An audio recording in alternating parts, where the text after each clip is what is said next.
Hello and welcome to another edition of Kaleidoscope on Channels Television. Thank you for joining us on the program. I'm Anne Nwawadu. On Kaleidoscope today, we're set with the Managing Director and CEO of Lagos Free Zone, Dinesh Rathi, to discuss the vision and sustainability efforts of the zone.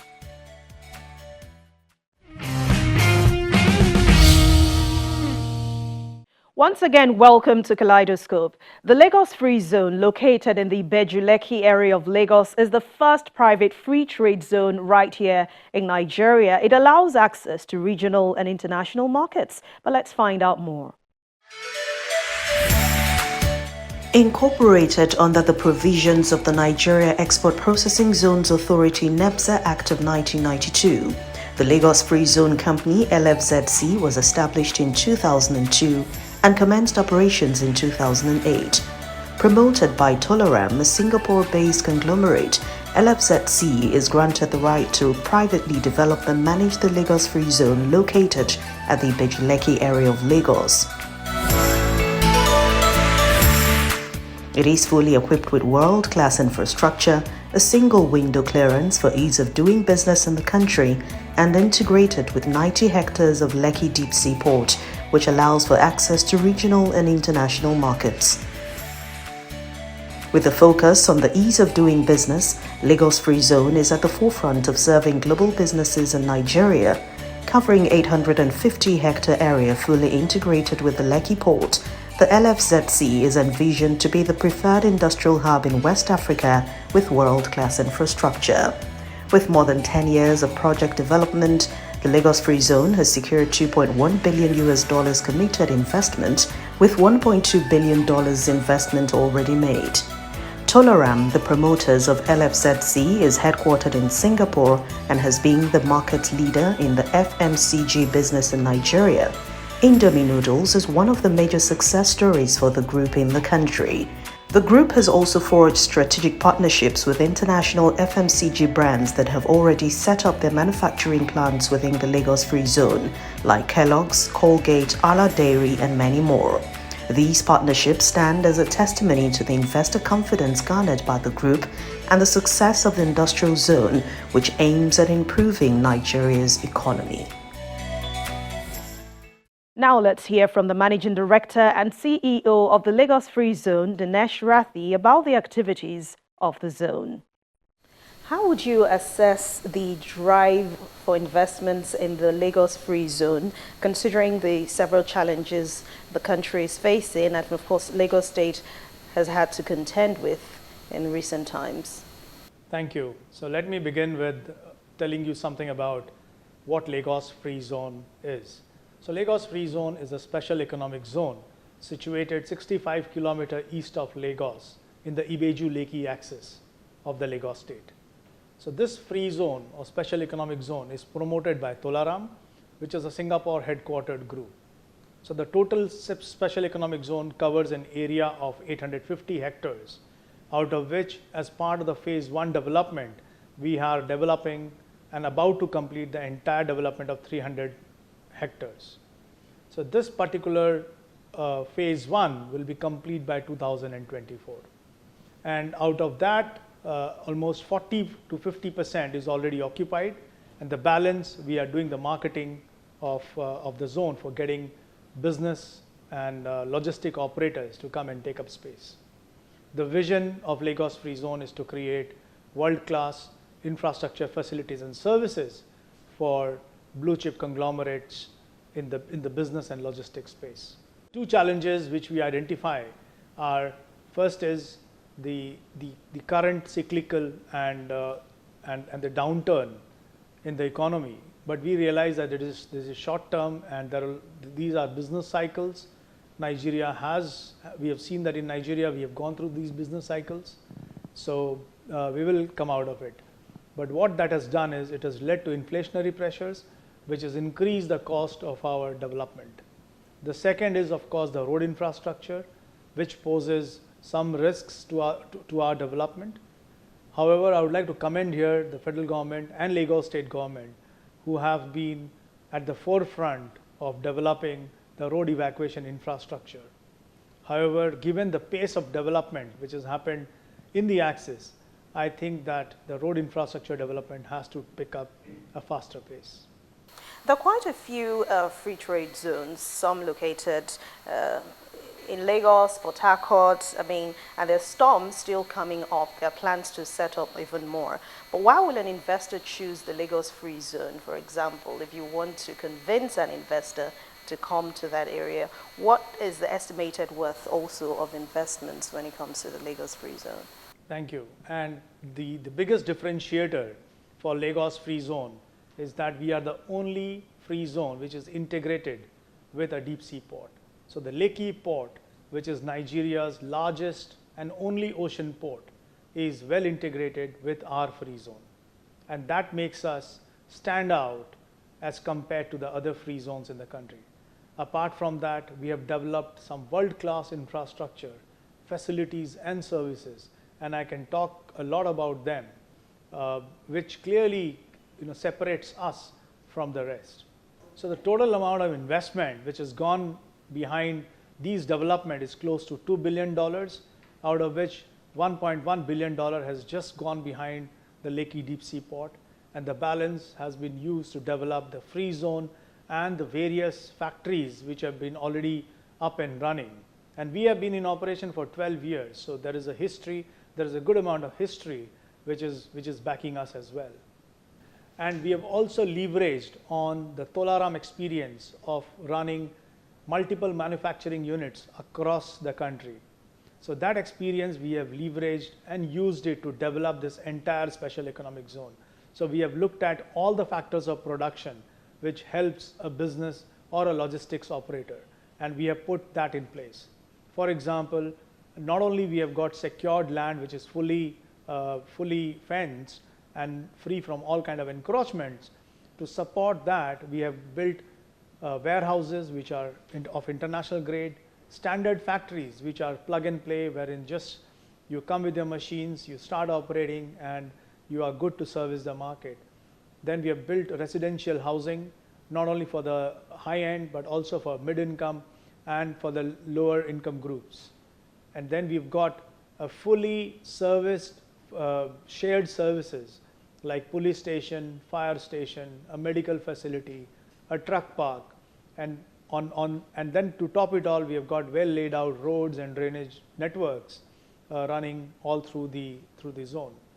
And one of the biggest challenges which business operators face in Nigeria is access to cost efficient and seamless power and energy. So we have developed that as well. Currently we are running on compressed natural gas power station. The plan is that by middle of next year we have pipe natural gas based power.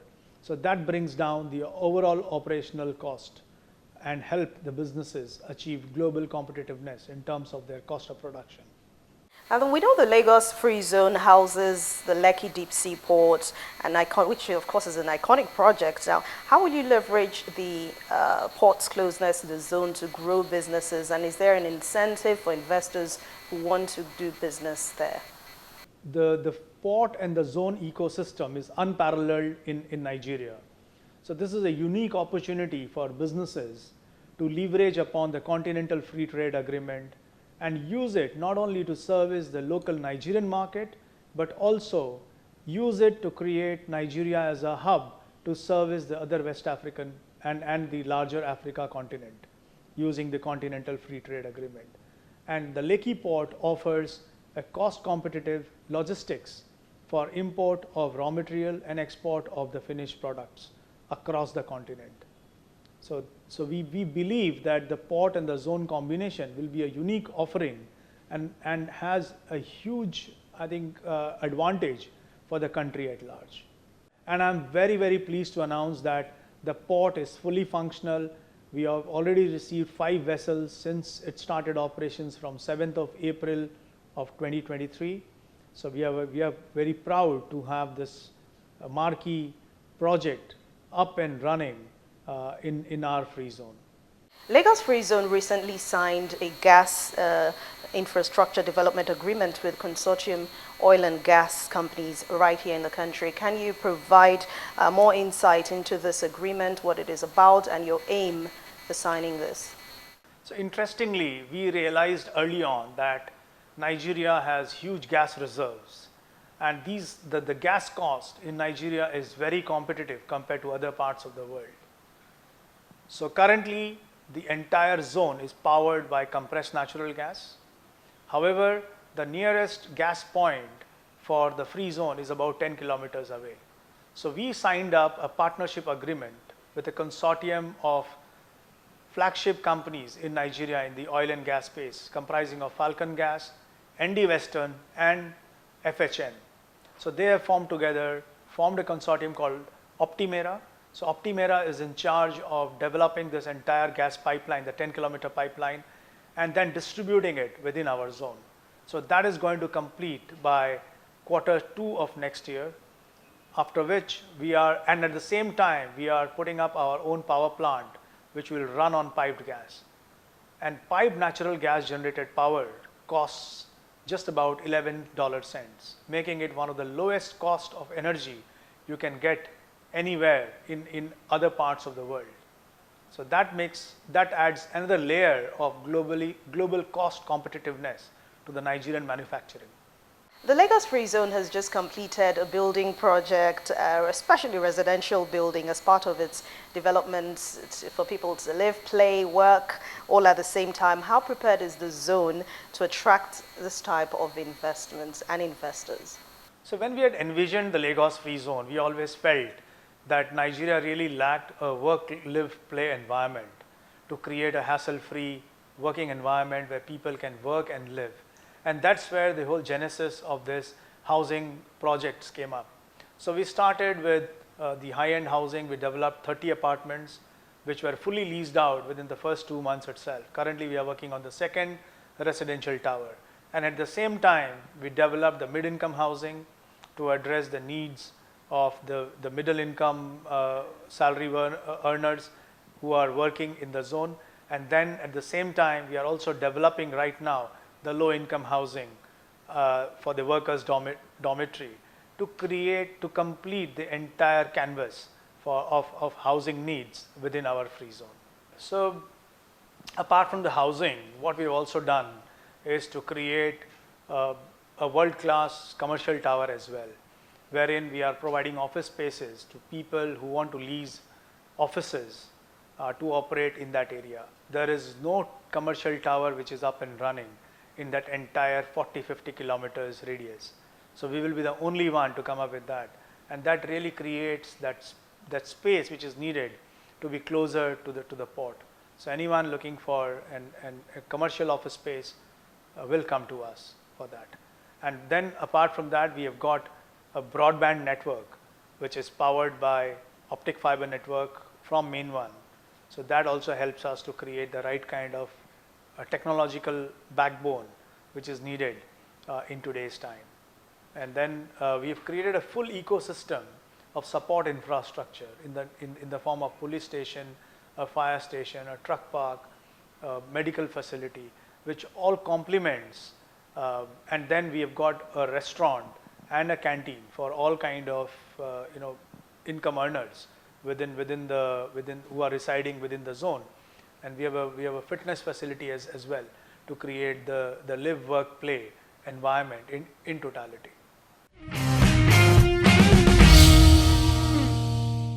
Welcome back. You're still watching Kaleidoscope on Channels Television. Now we continue the conversation with the Managing Director and CEO of the Lagos Free Zone, Dinesh Rathi, and we find out the future plans the organization has to continue improving the ease of doing business in Nigeria. As a springboard aimed at accelerating growth, easy access to trade, and of course helping businesses thrive, especially in an emerging economy like Nigeria, what has the Lagos Free Zone been able to achieve since it started operations? And of course, what can we look forward to in the future? So one of the interesting statistics we always look at and wonder is when we look at the sectoral contribution of manufacturing output from an overall GDP perspective, and it is less than 15%. So when we looked at the zone and the port ecosystem, we realized that this can have a huge macroeconomic spin-off in terms of growing the industrial sector within Nigeria, and not only for the domestic consumption, but also to promote Nigeria as an export-oriented manufacturing hub. And especially with AGOA and AFCFTA, these kind of supportive legislations which are there in terms of international trade, the free zone ecosystem can be well leveraged. In terms of the hard numbers, the customs duty which we paid out of the free zone, and this is despite the port not functional last year, was 21 billion naira. Now that from an overall customs revenue is about 1%. So 1% without even the port speaks a lot about the contribution which we are making. Then comes the VAT, the goods which are produced within the zone, sold domestically, have a VAT element in the local value chain, which is captured by the FIRS. Then we have got close to 4,000 people working in our zone today, out of which 30% are from the neighboring communities. And they all contribute to the payee to the Lagos state government. And not only that, we also contribute certain levies to Lagos state government. Overall, last year we contributed about 200 million naira, not only as payee, but all other levies put together. Then as a free zone, we have a lot of responsibility and social commitment to the communities which we are part of. And we do build a lot of infrastructure within these communities. We run a lot of programs within these communities to support them. So that's also a part of our CSR agenda and work on the philanthropic aspects to support them. We are also in the process of setting up an industrial skills training center, which will help empower and upskill some of these youths from the community and make them job ready to work not only within our free zone, but also the neighboring areas of our free zone. And very interestingly, free zones harbor and encourage ease of doing business. Nigeria as a country doesn't rank very well when we come to the World Bank Ease of Doing Business Index. So we looked at all the parameters and said to ourselves, how can we leverage on the free zones and the wonderful regime which federal government of Nigeria has created to ameliorate the sufferings on account of the hardships which business operators face. And we have worked on that.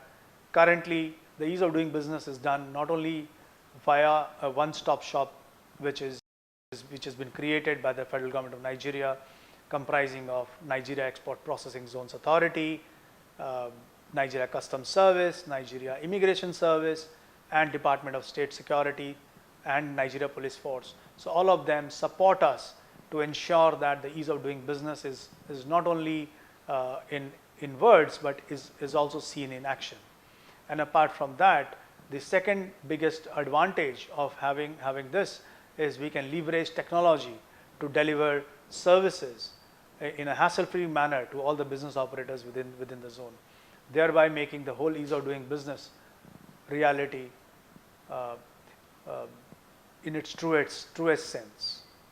From what I gathered, sustainability is key to you. It means it's important to you when it comes to giving back and adding value to society. What are the key sectors you pay attention to when it comes to sustainability? What are these activities and projects you've been able to carry out, and especially ensuring a harmonious coexistence, of course, between the host communities also? So our anchor shareholder is Tolaram, and Tolaram is in its 75 years of existence. And as we celebrate our existence of 75 years, we at a group level have embarked upon a journey of doing business in the most sustainable manner possible, in complete compliance to the best known ESG principles. And in the similar vein, Lagos Free Zone is being developed in line with those ESG principles. So we have applied that while devising the entire master plan. A great amount of land, close to about 110 acres, have been kept for green and blue covers as we are developing our special economic zone. In terms of the consumption of energy, currently we are using compressed natural gas, which is far superior compared to using a diesel or any other means of fuel to run our energy requirement. And once piped natural gas comes, we help to lower our carbon footprint even further. We are currently in the process of putting up renewables like solar, PVC panels all across our rooftops. The building design has been done in such a way that all these buildings can easily accommodate that. Apart from that, we are socially very responsible. We run a lot of programs within the communities to ensure that we have healthy coexistence with all of them. We have created close to 1,200 jobs only from these communities. So out of the 4,000 odd people, 1,200 odd work in our zone are from the communities.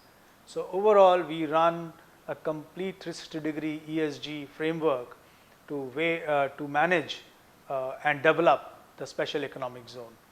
The primary purpose of a free trade zone, of course, is to remove trade barriers when it comes to doing business and ease of doing business from seaports, from airports, especially when it comes to very high tariffs or taxes. Now, what is the relationship between your organization and the government to ensure that there is ease of doing business and things go smoothly to encourage trade across Africa? I think the whole genesis of the free zone framework emerged out of the need to create and facilitate ease of doing business in Nigeria. And both the Lagos state government and the federal government have been true to its purpose of ensuring ease of doing business when it comes to Lagos free zone.